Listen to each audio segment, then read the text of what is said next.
Bienvenidos, bienvenidas a este cuarto encuentro del ciclo Una historia argentina desde abajo. Hoy vamos a estar trabajando sobre el periodo histórico más reciente de nuestro país, que va desde 1983, con la salida de la última dictadura, hasta 2023, apenas hace unas semanas, meses, con el cambio de gobierno de Alberto Fernández a Javier Milei. Así que, bueno, nos estaremos metiendo con esto que se llama el proceso de los 40 años de democracia o de la postdictadura, como preferimos decirle algunos y algunas, para tratar de introducir no solo una cronología del proceso político, social y cultural, sino también una serie de discusiones teórico-políticas en torno a cómo interpretamos estos años recientes de la Argentina. Bueno, en primer lugar vamos a tratar de situarnos en lo que vino antes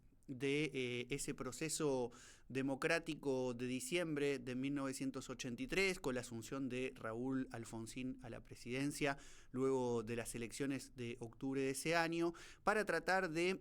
retomar lo que se vio en el encuentro anterior, en el tercero, sobre el denominado proceso de reorganización nacional. La última dictadura cívico-militar, genocida para muchas personas,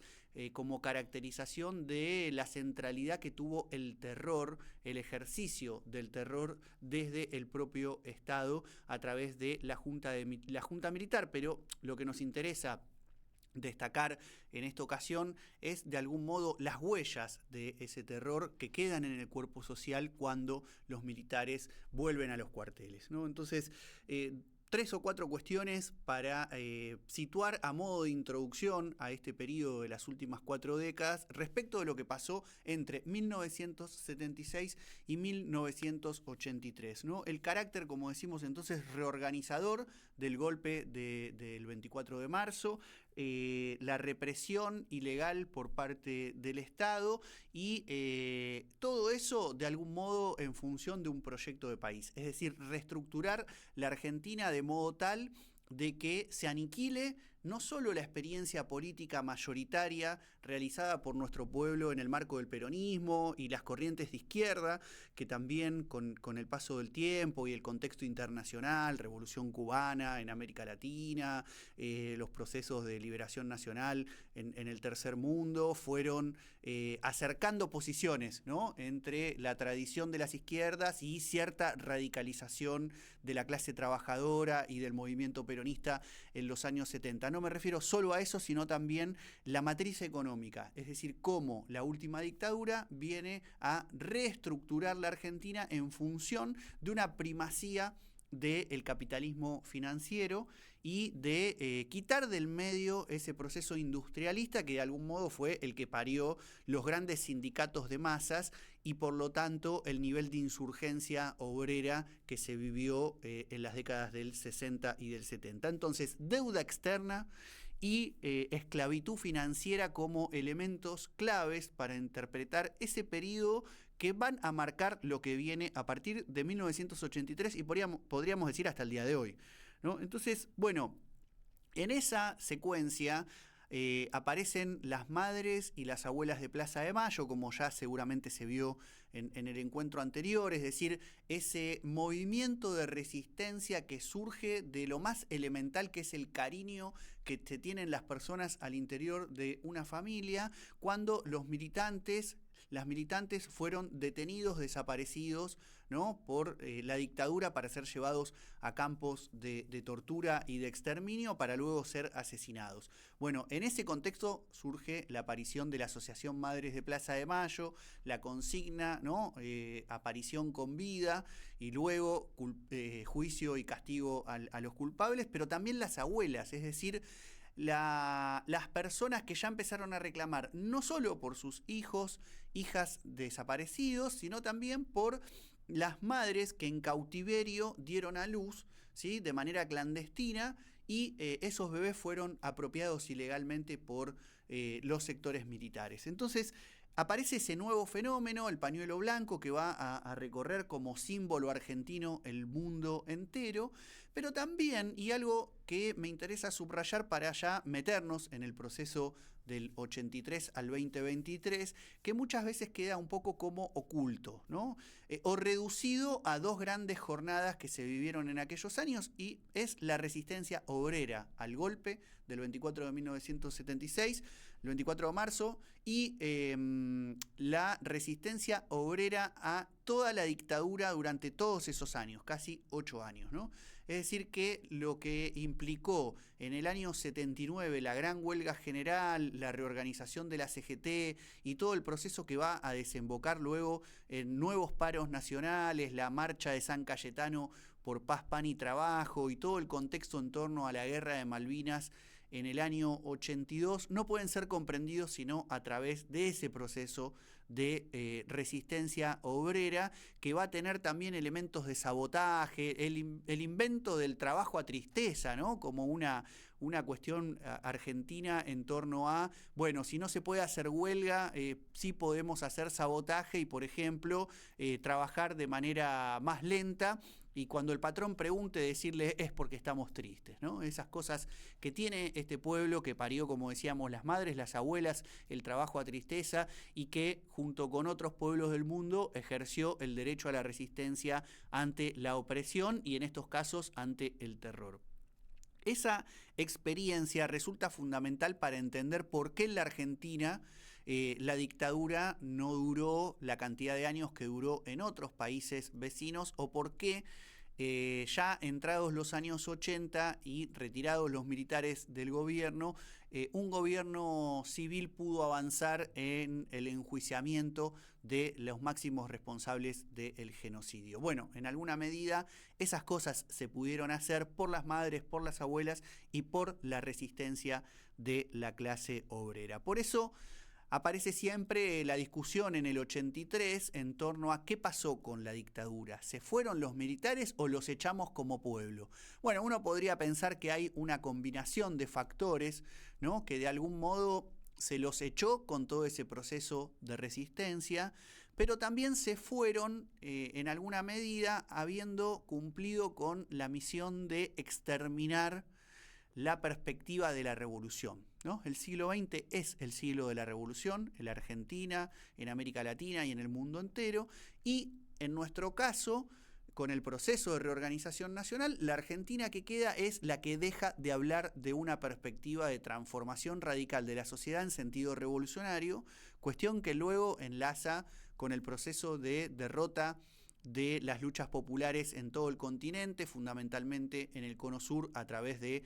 diseño represivo del Plan Cóndor, donde las dictaduras de Uruguay, de Chile, de Brasil, de Argentina se van a coordinar, ¿no? Para llevar adelante el exterminio, y en el mundo entero unos años después, en 1989, con la caída del muro de Berlín, que es el episodio internacional que va a marcar el inicio de una nueva etapa, ¿sí? Que para algunos autores es caracterizado como la era del realismo capitalista, es decir, el momento donde la revolución queda atrás y parece que es más fácil imaginar el fin del mundo que el fin del capitalismo. Pero para no adelantarnos al año 89, me gustaría en esta historia argentina desde abajo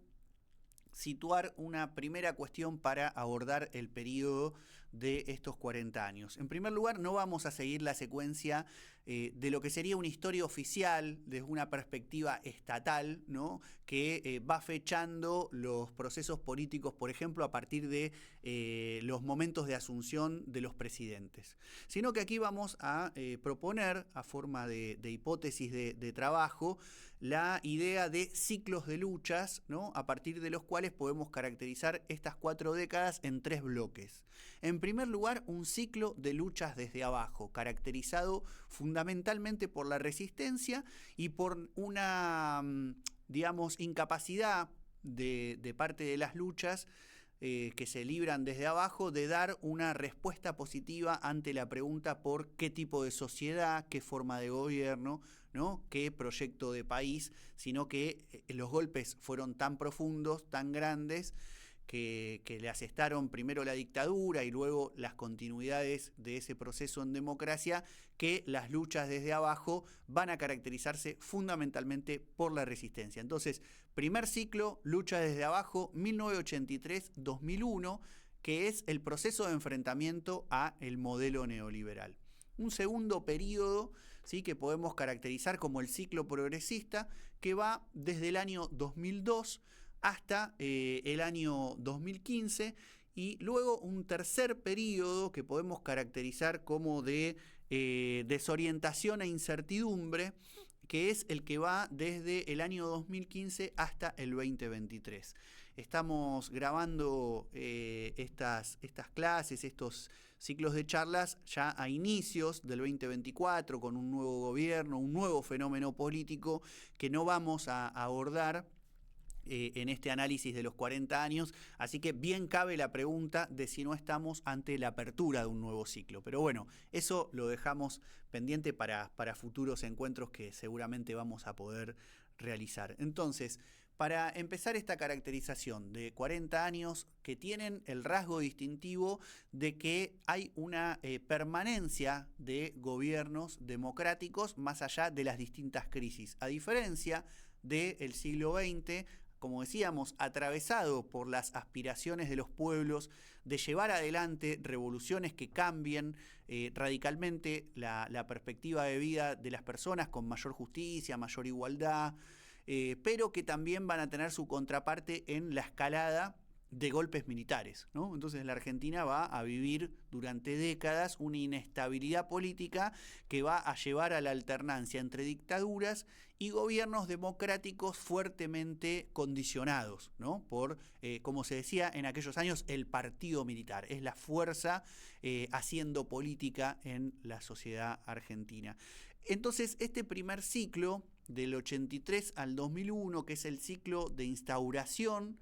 y consolidación del modelo neoliberal, primero con la dictadura, luego con el menemato, que funciona como una especie de peronismo del revés, ¿no? Es decir, el gobierno de Carlos Menem asume en el 89 y lleva adelante un programa neoliberal que va contra las tres banderas históricas del peronismo, es decir, que no podemos pensar en un país ni socialmente justo, ni económicamente libre, ni políticamente soberano en esos 10 años que gobierna Carlos Saúl Menem, y el gobierno de Raúl Alfonsín, del radicalismo del 83 al 89, que tiene en sus inicios algunos elementos progresistas, pero que luego, bueno, entre la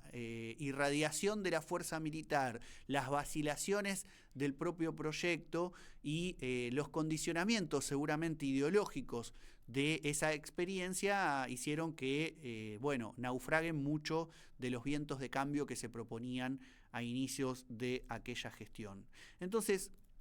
me interesa de algún modo destacar de esos primeros años 80 algunos rasgos distintivos que van a marcar el ciclo de luchas desde abajo. En primer lugar, que hay una situación económica muy distintiva de ese periodo, y es cómo va a mutar la estructura del país y, por supuesto, de la mano de eso, la composición de las clases trabajadoras. Es decir, hay quienes dicen que en el 76 la Argentina tenía un mundo popular homogéneo, es decir, que por abajo había una cultura obrera, había relaciones de solidaridad, una identidad política, una trayectoria de lucha, una tradición, y que por arriba las clases dominantes venían con muchos conflictos entre sí. En el 83, cuando salimos de la dictadura, la relación es inversa, es decir, los sectores dominantes tienden a unificarse en un proyecto de país y las clases populares se van a ver fuertemente fragmentadas. Esto resulta muy importante tener en cuenta porque, como decíamos, la característica de esclavitud financiera y de deuda externa no se termina cuando se van los militares en diciembre del 83, sino que persiste. Y eso es un rasgo de dependencia que va a colocar a la Argentina en el marco de la situación geopolítica internacional, con muchas limitaciones para poder desarrollar su mercado interno y para tener políticas de redistribución de la riqueza más equitativas. Pero no solo eso, sino que también vamos a empezar a tener elementos que son una novedad política para la época. Entre ellos empieza a crecer fuertemente la desocupación, empieza a haber problemas de hambre, empieza a haber problemas de miseria muy severos y muy extensos, y empieza a aparecer algo que dura quizás hasta el día de hoy, que es que las personas que trabajan no pueden muchas veces tener un nivel de vida que no los coloque por debajo de la línea de la pobreza y que puedan construir las nuevas generaciones trabajadoras su propia casa, ¿no? Entonces el problema de la vivienda empieza a ser un problema muy importante, y el problema de la alimentación empieza a ser otro de los rasgos distintivos de estos años 80, donde aparece junto a la CGT y las luchas de la clase trabajadora, que van a protagonizar fuertes huelgas generales contra el gobierno de Alfonsín y su programa económico, pero también empiezan a aparecer otros sectores sociales. Ya mencionamos madres y abuelas de Plaza de Mayo con la bandera de los derechos humanos, que en esos primeros años 80 tiene un elemento fundamental, que es el juicio a las juntas, más conocido últimamente entre sobre todo los sectores juveniles por la película 1985, ¿no?, que se estrenó hace un tiempo, y recientemente por la condena a los responsables de La Noche de los Lápices, que es el secuestro, tortura y desaparición del grupo de estudiantes secundarios de la ciudad de La Plata, ¿no?, sobre la cual en esos años 80 se hizo una película que fue muy conocida, junto con otras como La Historia Oficial, ¿no? Entonces aparece la bandera de los derechos humanos, que si uno mira la década del 60, del 70, el peronismo histórico a mediados de los 40 y durante los 50, no es una bandera de las luchas populares. Ahora, después del terrorismo de Estado, empieza a ser una bandera central que lleva a la conformación de una comisión investigadora sobre lo que había sucedido y al famoso juicio a las juntas, que va a terminar con una condena a los genocidas, pero que rápidamente va a entrar en un terreno pantanoso de impunidad, primero con Raúl Alfonsín, leyes de obediencia final y punto de vida, y tiempito después, ya con Carlos Menem, los indultos. Es decir, que vamos a retroceder profundamente en eso que había sido un rasgo distintivo de la Argentina en el mundo, que era juzgar a los responsables de los crímenes poquito tiempo después de que esos crímenes se hayan cometido. Entonces tenemos nuevos actores que entran a la escena, las madres y las abuelas, los organismos de derechos humanos, pero también, por ejemplo, a mediados de los años 80 empiezan a realizarse los encuentros nacionales de mujeres, con muchas militantes, algunas de ellas profesionales, docentes, investigadoras universitarias, que habían partido al exilio y que en otros países se habían topado con esos avances que los feminismos ya habían tenido en las décadas del 60 y del 70, y que quizás en Argentina no habían tenido el nivel de incidencia social que habían logrado desarrollar en otros países. Entonces empiezan núcleos de mujeres a realizar estos encuentros nacionales, empiezan a ponerse en agenda luchas de las diversidades sexuales también, para tratar de frenar las políticas, digamos, de racismo, de marginación, que se veían a veces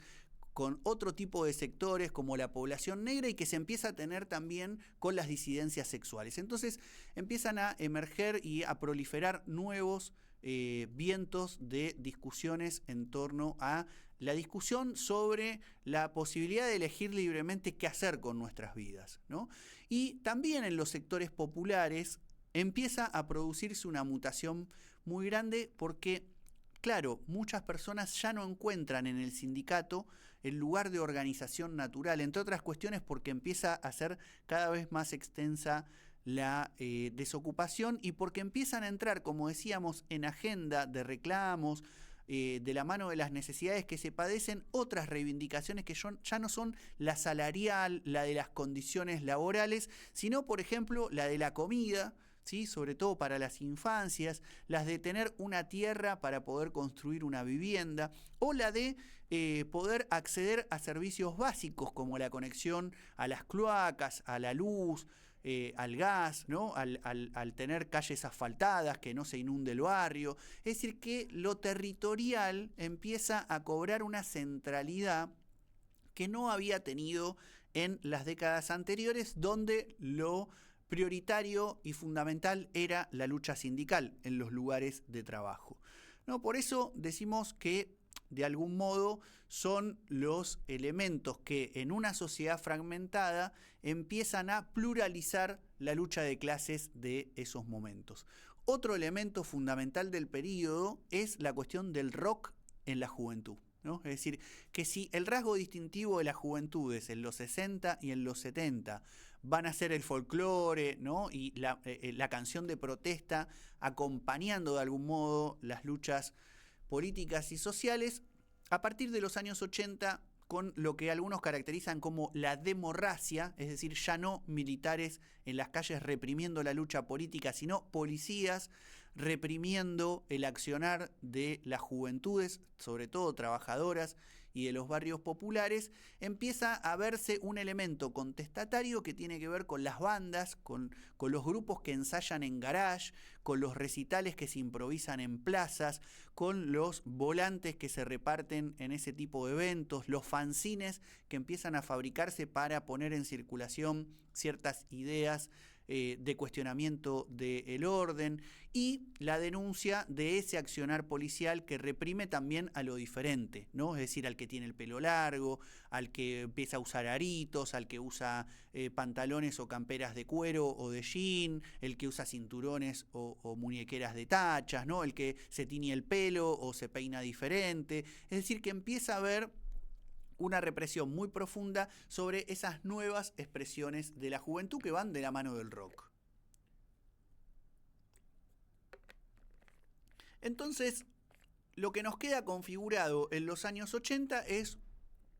un país con una matriz neoliberal, una sociedad profundamente fragmentada y procesos de luchas, ¿no?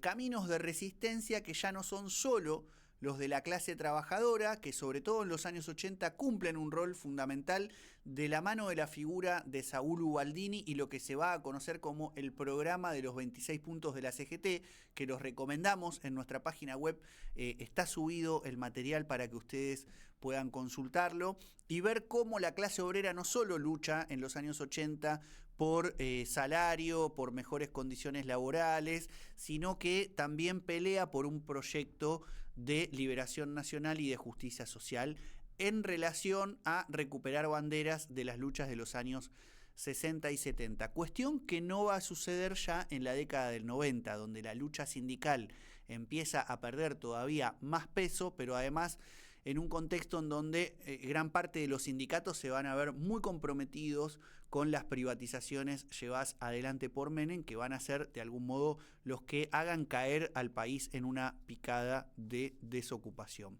Por eso siempre aparece la pregunta de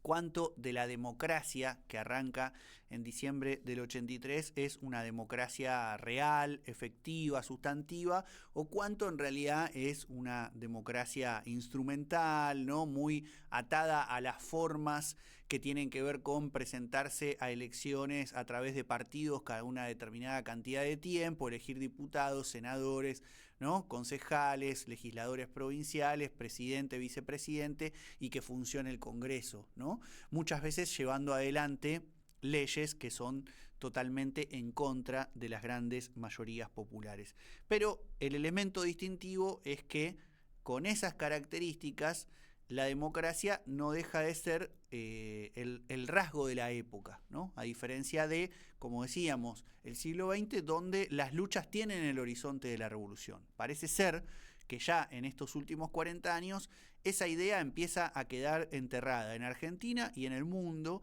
y eso resulta muy problemático para todo proyecto emancipador en términos de que revolución era el nombre a través del cual se expresaban todos estos ideales de justicia, de igualdad, de libertad, ¿no? Que tenían la perspectiva y la convicción y la voluntad de desarrollar las luchas que fueran necesarias para poder conquistar ese objetivo de una nueva sociedad. Entonces, de algún modo barrido el horizonte de la revolución, nos queda la pregunta de si la democracia liberal representativa, tal como tenemos desde 1983 en adelante, son sinónimos de justicia, de libertad y de igualdad, o si es más que nada un sistema político en el cual se implementan medidas que tienen que ver con fuertes procesos de empobrecimiento, de injusticia para las grandes mayorías populares. Por lo menos en lo que van a ser los años 80 y 90. Ya veremos que luego, ¿no?, con el ciclo progresista, algunas de estas cuestiones empiezan a ser revertidas, mientras que otras tantas quedan como esa permanencia también desde 1983 en adelante. Bueno, respecto de los años 90, me gustaría, dentro de este primer ciclo de luchas desde abajo, subrayar la importancia que tuvieron algunas experiencias internacionales, sobre todo en América Latina, el zapatismo. El 1 de enero de 1994 van a alzarse en armas un sector de la población indígena del sureste mexicano bajo el nombre de Ejército Zapatista de Liberación Nacional, pero su consigna ya no es la revolución y el socialismo, sino ya basta al neoliberalismo, tierra, trabajo, ¿no?, igualdad. Es decir, que empieza a caracterizar una resistencia que no tiene como horizonte el mismo esquema político del siglo XX. Eso que luego, con el tiempo, se resultó ser bastante problemático para las luchas populares en términos de, bueno, entonces, si no tenemos un proyecto de país, siempre van a gobernar otros la Argentina, cómo hacemos para que la lucha social sea también una lucha política, y otros debates que se fueron dando a lo largo de los años, no tienen quizás la importancia a la luz de lo que puede ser la significación histórica del nacimiento del zapatismo, que es decir, en un momento de ofensiva del capitalismo en el mundo entero, donde no parece alzarse ninguna voz en contra de ese orden injusto, el zapatismo aparece como una bandera ética de resistencia, pero también como una luz, ¿no?, como una, esperanza en torno a que los pueblos pueden nuevamente levantarse después de la noche oscura de las dictaduras y incluso en procesos denominados democráticos plantar bandera para seguir sosteniendo, como decíamos, ideales de justicia, de igualdad y de libertad. Entonces, en la Argentina ese proceso va a verse con mucha simpatía y van a, de algún modo, enlazar con lo que empiezan a ser las luchas sociales de aquellos años, algunas resistencias sindicales a las privatizaciones, pero sobre todo la emergencia de una nueva dinámica, que es el nacimiento del movimiento piquetero. Como decíamos, la territorialidad, ¿no?, el fuerte protagonismo de las mujeres y la incorporación de una juventud rebelde, revoltosa, de la mano del rock, van a confluir en esta experiencia que nace un poco primero en la Patagonia, en localidades como Cutralcó, Plaza Huíncul, se extienden también al norte del país, con rebeliones que se producen en localidades como Mosconi o Tartagal en Salta, emergen figuras como la de Carlos Perro Santillán y corrientes como la clasista y combativa, que empiezan no solo a trabajar en el ámbito sindical con las y los trabajadores asalariados, sino también con jubilados y con desocupados. Nace la CTA, la Central de Trabajadores Argentinos, que va a tener la idea y la consigna de que la nueva fábrica es el barrio, ¿no?, y va a organizar la Federación de Tierra y Vivienda para darle forma a todo el trabajo en los barrios en torno a la cuestión de las, como decíamos, las tomas de tierras, la urbanización de los barrios, ¿no?, la construcción de casas para los sectores populares, y van a aparecer el método del piquete como una cuestión que va a ser un rasgo distintivo de las luchas de esos años 90, ¿no?, que, como decimos, surgen en la periferia y van llegando al centro fundamentalmente a la periferia del centro, que es el conurbano bonaerense, donde van a nacer algunas de las organizaciones que van a ir poniendo en jaque al modelo neoliberal hasta desembocar en la rebelión popular del 19 y el 20 de diciembre de 2001.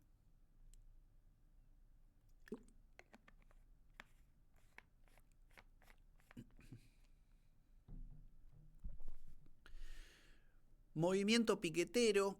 decíamos, nuevo sindicalismo, juventudes rebeldes de la mano del rock y también politización de jóvenes que son los hijos y las hijas de los militantes detenidos desaparecidos durante el terrorismo de Estado ejercido en la última dictadura cívico-militar, ¿no? Como decíamos al principio, las madres y las abuelas como un vector de las nuevas luchas de los derechos humanos, pero a partir de mediados de los 90 también la agrupación Hijos, con los escraches que van a plantear la consigna de si no hay justicia, hay escrache en un contexto de impunidad, como ya mencionamos, luego de las leyes de obediencia debida y punto final del alfonsinismo y los indultos del menemismo. Entonces vamos a tener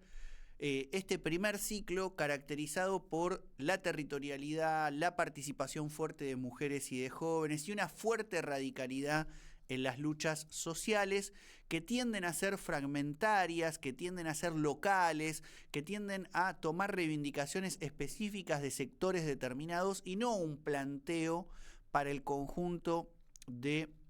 la sociedad argentina,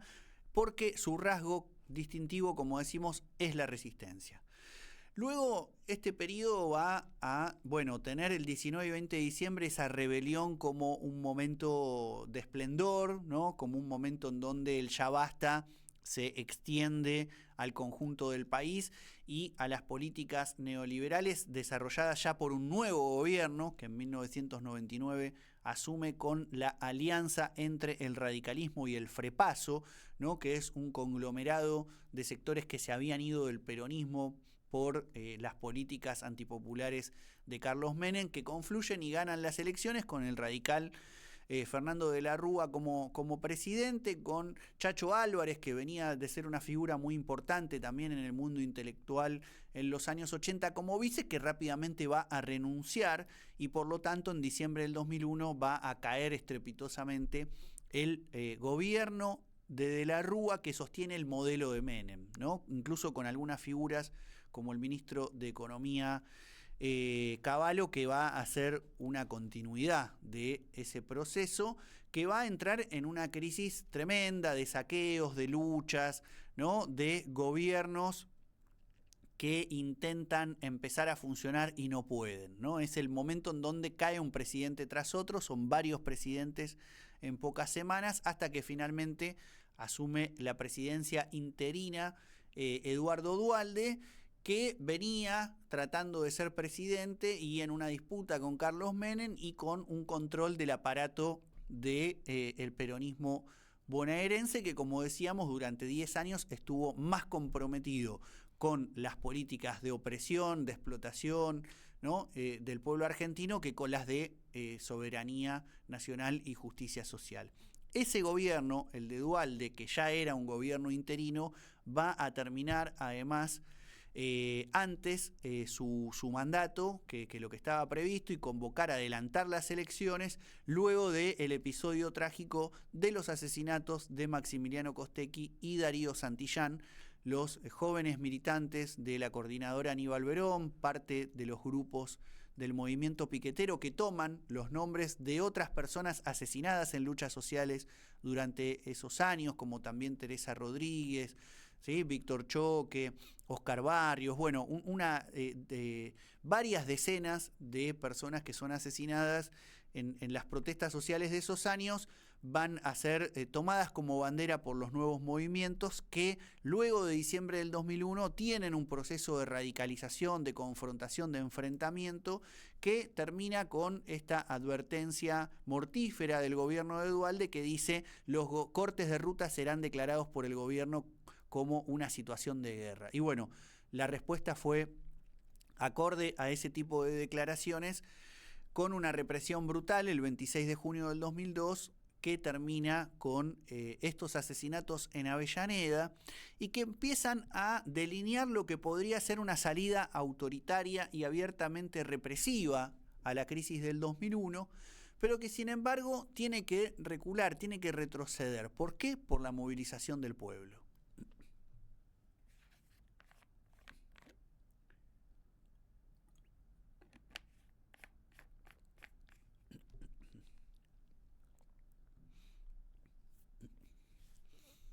Decimos entonces junio del 2002 que es un poco como el parteaguas de este ciclo de luchas desde abajo que había arrancado ya cuando se está yendo la dictadura y está entrando el gobierno elegido por voto popular de Alfonsín, con experiencias como la de el Lanusazo, ¿no? Una rebelión de los vecinos, las vecinas del distrito bonaerense de Lanús, y que terminan con el episodio de la masacre de Avellaneda el 26 de junio del 2002, pero que es enfrentado por una sociedad que se moviliza para decirle no a la salida autoritaria y represiva. ¿No? Toda la experiencia de lo que surge en esos meses tras la rebelión del 20 de diciembre, que son el fenómeno de las fábricas recuperadas, ¿no? Que son las asambleas populares en los barrios, sobre todo de las grandes ciudades del país, junto con las luchas piqueteras de los organismos de derechos humanos, del movimiento sindical, son las experiencias que le ponen un freno a ese intento represivo y que de algún modo van a ser el suelo sobre el cual va a poder emerger la experiencia del kirchnerismo, que muchas veces es caracterizada como la de los gobiernos progresistas que emergen no solo en Argentina, sino en toda la región, ¿no? Pensemos en Lula en Brasil, el Frente Amplio en Uruguay, lo que va a ser la experiencia ya quizás no progresista, sino incluso popular, con una cierta vocación de recuperación de los ideales revolucionarios, con Evo Morales y Álvaro García Linera en Bolivia, la revolución bolivariana de Venezuela con Hugo Chávez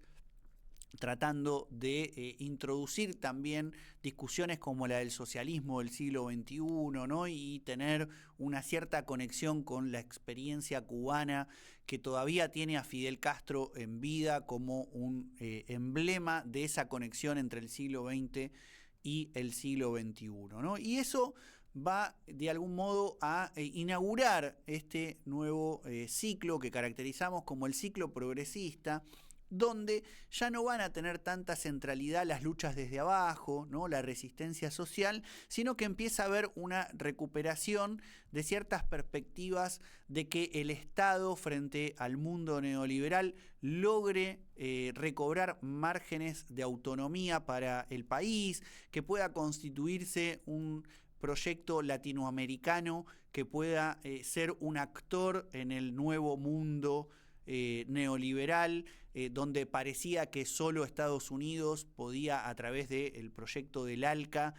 ser el amo de todo el planeta, ¿no? Y empiezan a, bueno, frenarse, primero con las luchas desde abajo, como decíamos, contra el no al ALCA, pero luego ya con presidentes que se ponen de acuerdo para manifestar una posición contraria a ese proyecto y empezar a hablar de la independencia,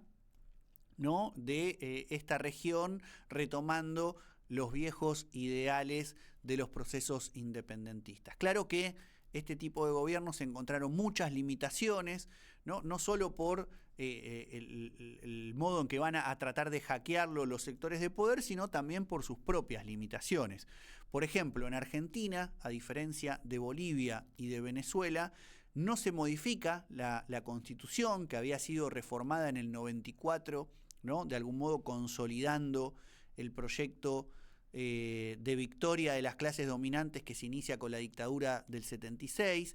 y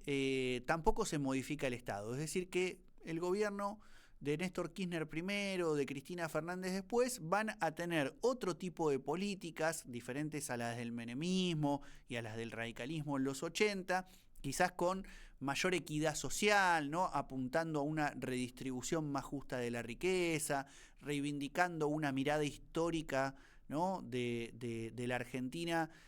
haciendo hincapié en estos ideales de soberanía, haciendo una reparación en torno también a lo que había sido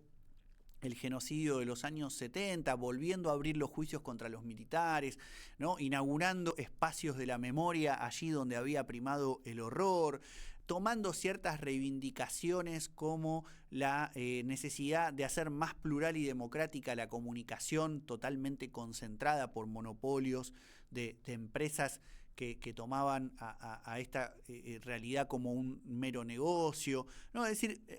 bueno, distintas leyes, ¿no?, que surgen en aquellos años que tienen que ver también con las luchas de las diversidades, con las mujeres. Es decir, que claramente tienen una matriz progresista parecida a la que se vive en otros lugares del continente, pero que no van a tocar cuestiones centrales del régimen político ni del modelo de acumulación económica, que va a seguir siendo fuertemente extranjerizado y que va a estar regido por lógicas liberales representativas que muchas veces impiden la profundización de los cambios, ¿no? Por eso destacábamos de modo diferente lo que había sucedido en Bolivia y en Venezuela, ¿no? Hugo Chávez, cuando también se presenta a elecciones y las gana y asume como presidente, dice y pone la mano, dice: juro por esta moribunda Constitución Nacional. Y llevan adelante el proceso de la Revolución Bolivariana, que luego va a derivar, por ejemplo, en la propuesta de un Estado comunal, ¿no?, y en el establecimiento de dinámicas de comunas para que el pueblo construya, como decía el chavismo, una democracia popular, protagónica, ¿no?, de masas, o en Bolivia con la conformación del Estado plurinacional, ¿no?, donde empieza a introducirse también toda la discusión sobre el reconocimiento de las tradiciones indígenas y la importancia que eso tenía, sobre todo en un país como Bolivia. Y por lo tanto se reforma también la Constitución y se transforma el Estado. En la Argentina, como decíamos, no sucede algo como eso, sino que del viejo peronismo, que había sido de algún modo el que había llevado adelante el programa de ajuste y de transformación de la sociedad argentina en un sentido neoliberal, surgen voces más rebeldes o con otro tipo de planteos, tratando de leer los cambios de época, y de allí se toman algunas de las reivindicaciones de las luchas anteriores, muchas otras no, y van a desarrollar esta experiencia que tiene el nombre de kirchnerismo para algunas personas y para otras es la nueva modalidad del peronismo del siglo XXI, en discusiones que llegan hasta el día de hoy.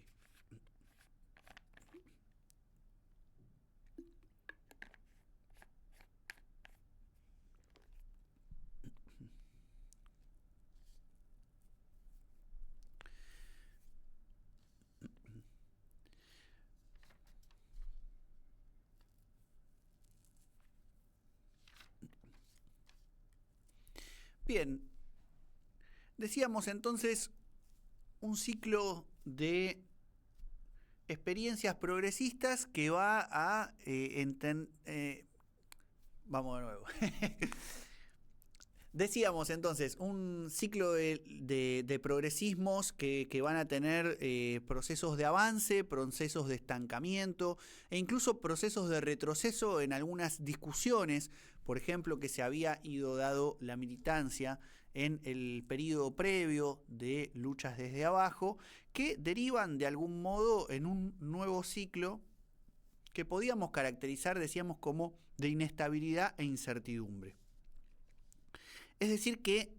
ya antes de perder las elecciones, la experiencia del kirchnerismo, encuentra algunas señales preocupantes para lo que podía ser un proyecto de avance popular. Por ejemplo, en primer lugar, ruptura del gobierno con el sector mayoritario de la CGT, ¿no? El enfrentamiento concretamente de Cristina Fernández con Hugo Moyano, de algún modo poniendo en discusión aquello que había sido central en la historia del peronismo, y era que el movimiento obrero organizado era la columna vertebral de ese movimiento que se planteaba como de liberación nacional, ¿no? Entonces, bueno, de la mano de esta transformación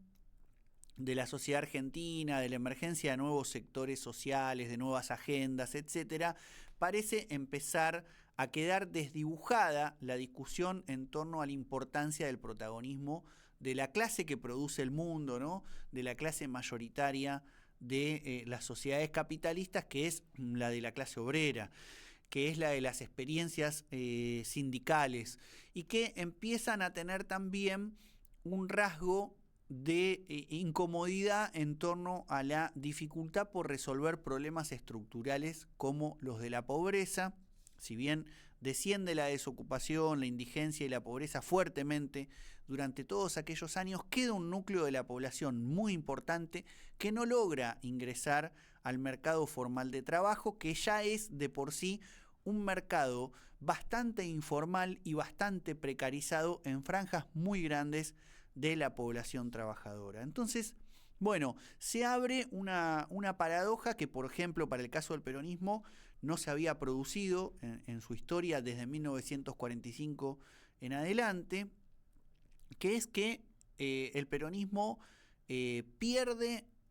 el gobierno en una elección, ¿no? Es decir, no sucede como en 1955 que bombardean la Plaza de Mayo, ¿no? Que fusilan a civiles y militares insurrectos que querían defender al gobierno. No se produce como en el 76, que el peronismo es desalojado del gobierno con una dictadura feroz, sino que hay una elección y el peronismo las pierde, ¿no? Y no solo las pierde, sino que va a ser derrotado por una propuesta claramente de derecha y no por una propuesta progresista que vea las insuficiencias del gobierno anterior. Entonces, bueno, uno puede leer ya en el proceso previo a la derrota electoral del kirchnerismo cómo empezaban a emerger una serie de microfascismos, de actitudes de la vida cotidiana que tenían que ver con ideales que muchas veces en la historia argentina reciente se habían colocado del lado de las clases pudientes, de los sectores, ¿no?, empresariales, de los históricamente gorilas antiperonistas. Ahora empezaban a ser expresiones que podían verse, escucharse en el marco de sectores trabajadores, de sectores populares en los barrios, y se produce toda la discusión en torno a si emergía en la Argentina una nueva derecha democrática, se llegó a decir, porque, bueno, no había llegado al gobierno a través de un golpe militar. Así es como esta experiencia de Cambiemos, ¿no?, también de nuevo en una nueva alianza entre la Unión Cívica Radical y ahora ya no sectores progresistas como los del Frepaso, sino con sectores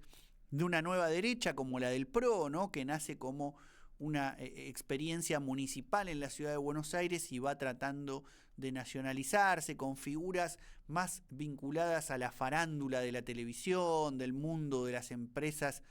y las cuestiones futbolísticas. Bueno, aparece esto que con tiempo va tomando,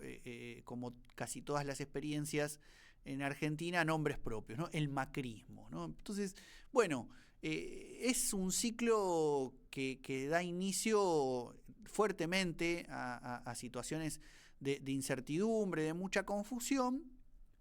porque, como decimos, también emergen nuevas experiencias también de lucha. Es decir, no es una dictadura, no es el arrasamiento feroz de todo lo que se venía produciendo como parte de las luchas que hemos estado leyendo en estos años, sino que también se suman nuevos sectores a dar pelea. Por ejemplo, en 2015 surge el grito de Ni Una Menos, una experiencia de los feminismos que va a tener dos características fundamentales, que es el recambio generacional, es decir, aparece mucha gente joven participando en las movilizaciones y aparece una fuerte masividad que no habían tenido los feminismos hasta ese momento. Empieza, ¿no?, a desarrollarse la campaña nacional por el derecho a la legalización de la interrupción voluntaria del embarazo, ¿no?, los pañuelos verdes, todas las luchas de muchas personas jóvenes que hacen de eso una bandera también para poner en discusión otras cuestiones en la sociedad, como tienen que ver las relaciones fuertemente atravesadas por el machismo entre hombres y mujeres, cómo empiezan a también a ponerse en discusión las posibilidades de democratizar la vida no solo institucional, sino también de las propias organizaciones populares, y empieza también a surgir algo que tiene que ver con esta mutación de las clases trabajadoras desde los años 80, 90 en adelante, y que se le va a poner el nombre de economía popular. Es decir, ya no trabajadores, trabajadoras desocupados, ya no piqueteros, sino economía popular. Es decir, surge la experiencia de una central, la CETEP, ¿no?, que va a ser la Confederación de Trabajadores de la Economía Popular, donde se van a nuclear además grupos que vienen de tradición peronista y habían sido oficialistas durante el kirchnerismo, con grupos de izquierda que no habían sido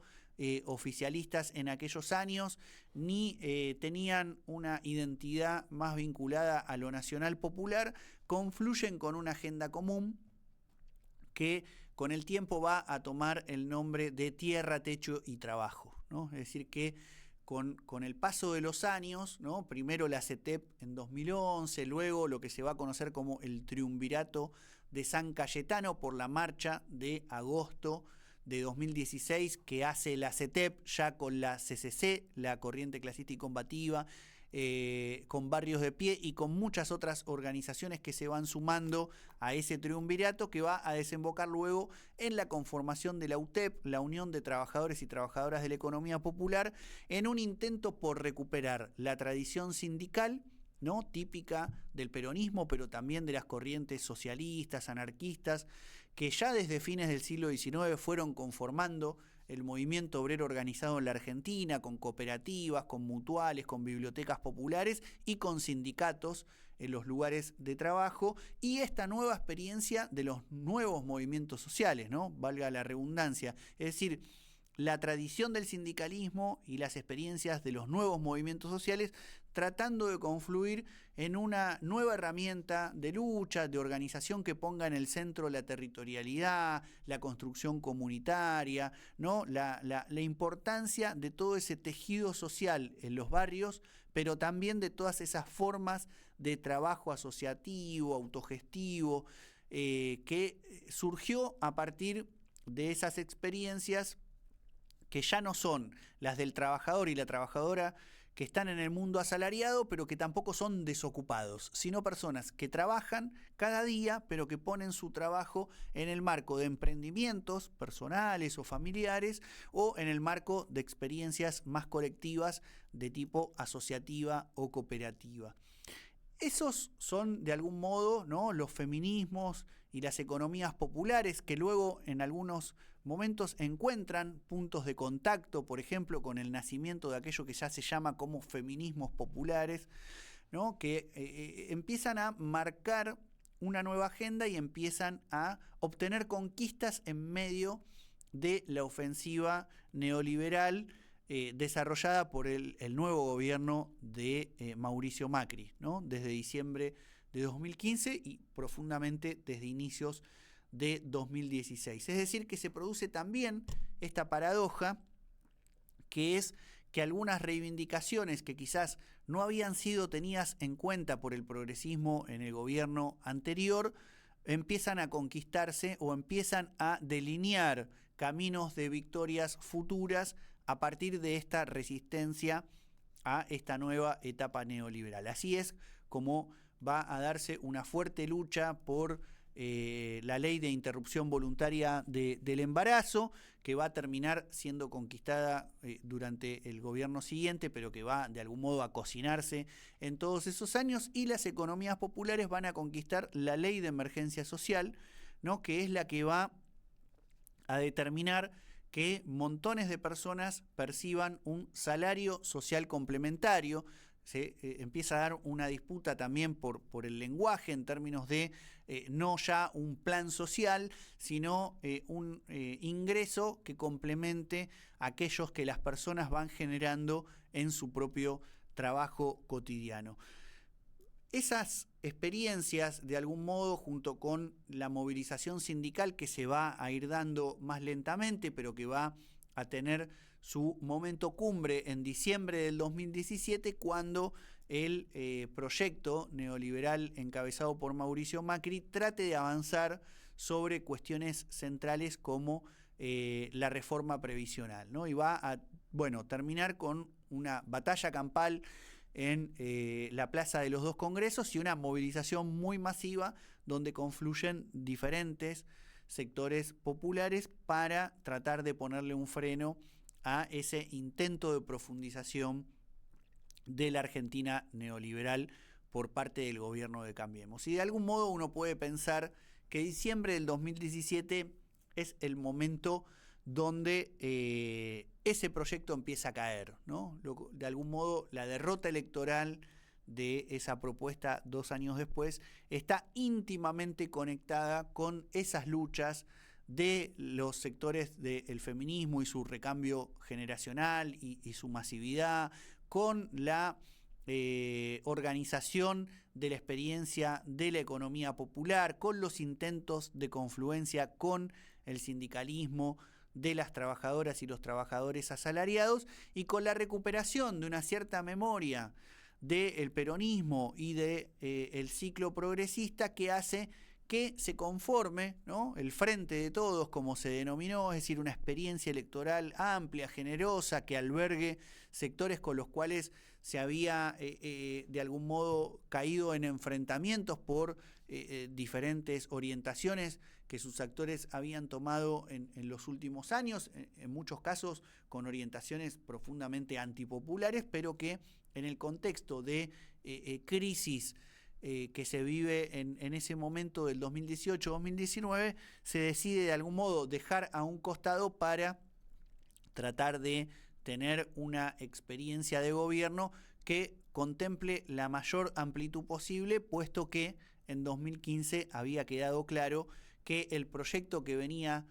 siendo gobernante ya no alcanzaba para conquistar mayorías que le permitieran ganar elecciones y sostener procesos luego de transformación desde el gobierno. Así es como de algún modo surge esta experiencia que nos gustaría seguir situando dentro de este ciclo de desorientación e incertidumbre, porque no es el gobierno encabezado por Alberto Fernández y con Cristina Fernández de Kirchner como vicepresidenta un inicio de un nuevo ciclo de ofensiva popular ni de marcha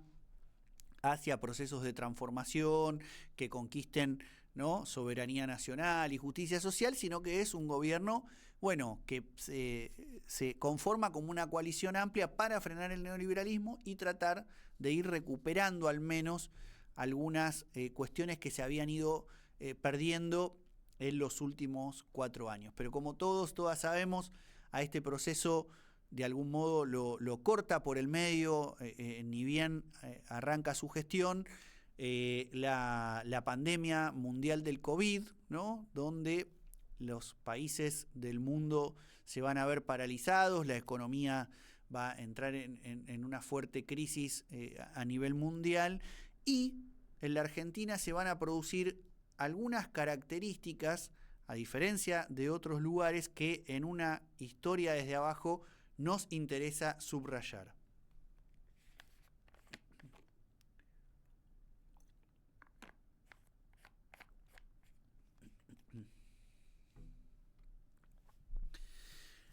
La pandemia en la Argentina tiene algunos componentes muy importantes que de algún modo van delineando lo que va a ir sucediendo en los tiempos posteriores. Por un lado, una actitud muy activa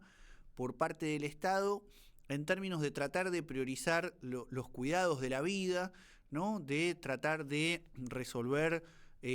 con la implementación de campañas de vacunación masiva un freno a este virus expandido por el mundo.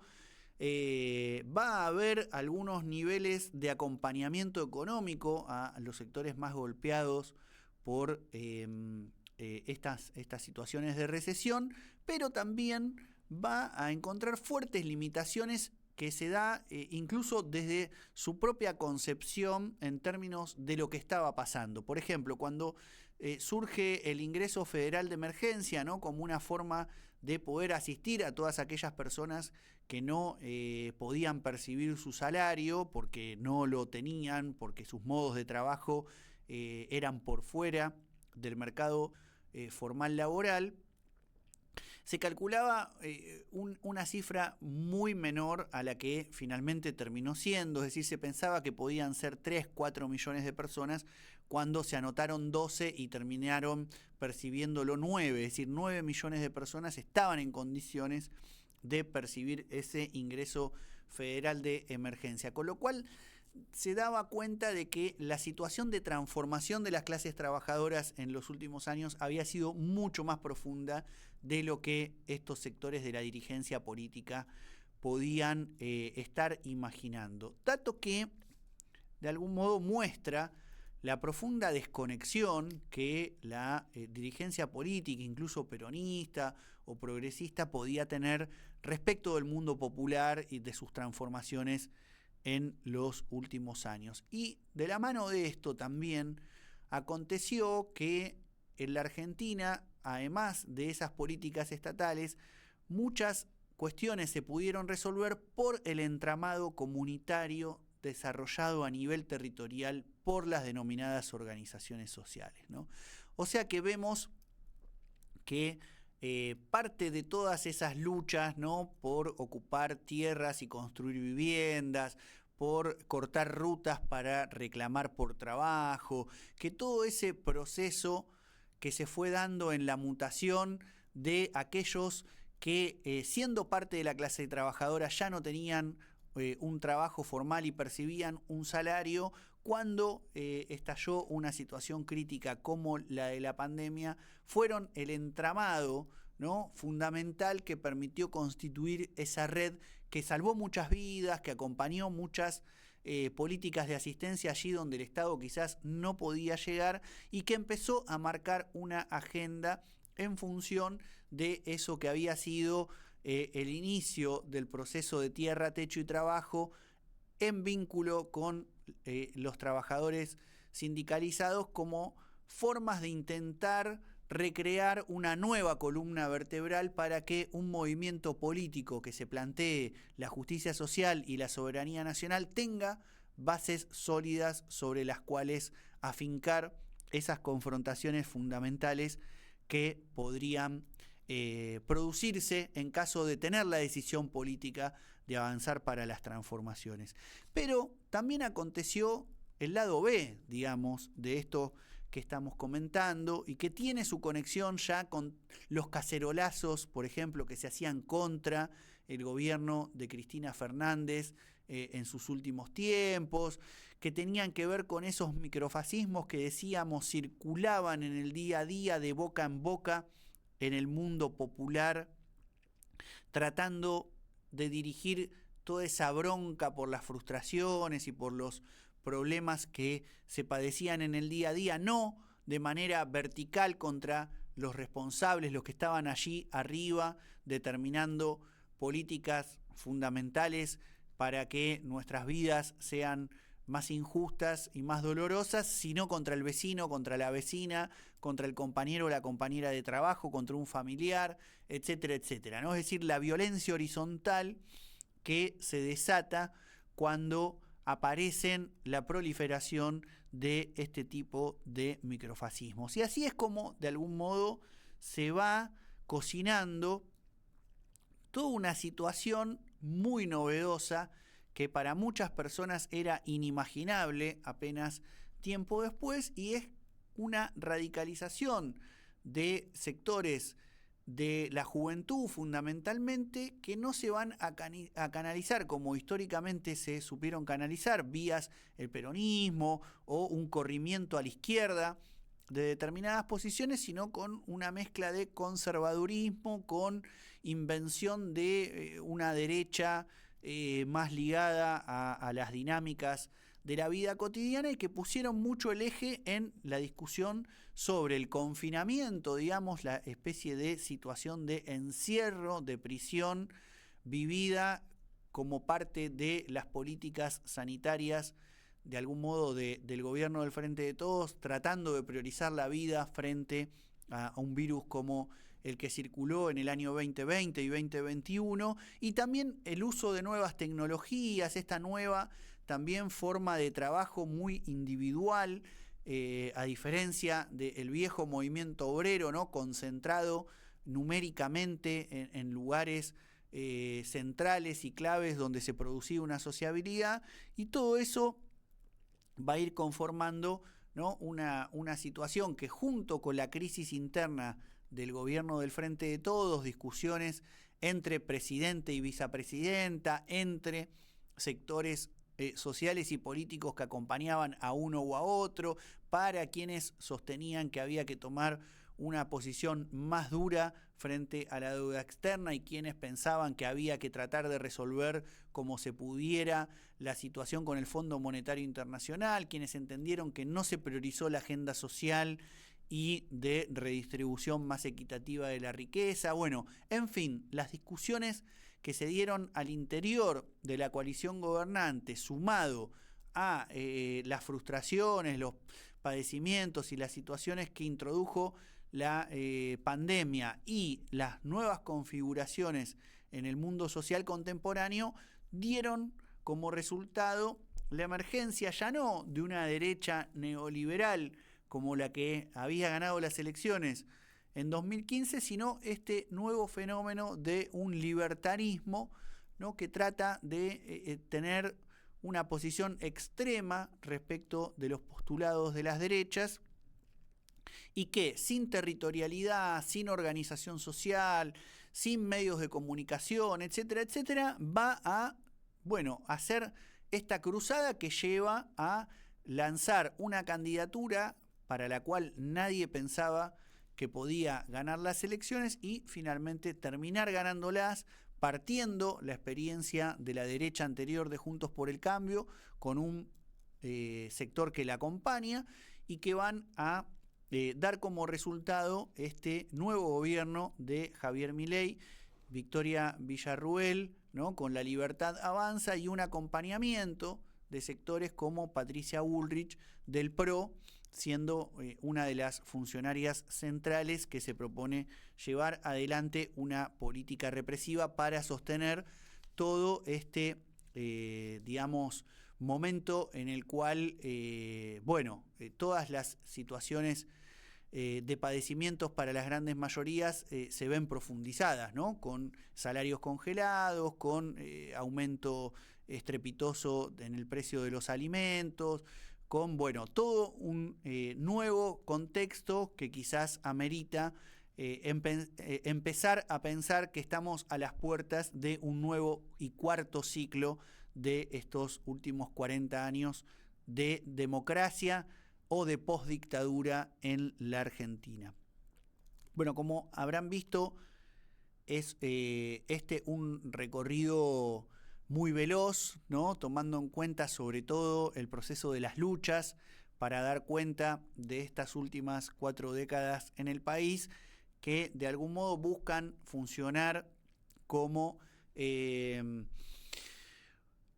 un disparador para discusiones colectivas, ¿no? Es decir, que este tipo de charlas virtuales, el material de lectura y de otros videos más cortos que aparecen en la página web, buscan de algún modo generar encuentros, sean virtuales si las distancias son muy grandes, geográficas, o sean encuentros presenciales allí donde podamos desarrollar experiencias en algunos territorios para poder empezar a darnos las discusiones que nos lleven a transitar otro proceso político, y nos parecía importante que una forma de abordarlo sea revisitando la historia argentina, ordenada en estas cuatro clases, encuentros que de algún modo tratan de partir desde el proceso independentista hasta la actualidad, tomando estos 200 años como forma de insumo para poder mirar hacia atrás y de algún modo procesar nuestra experiencia como pueblo, los debates que hemos sido capaces de darnos y revalorizar también los momentos de avance para dar cuenta de la importancia que tiene ese establecimiento de diálogo entre generaciones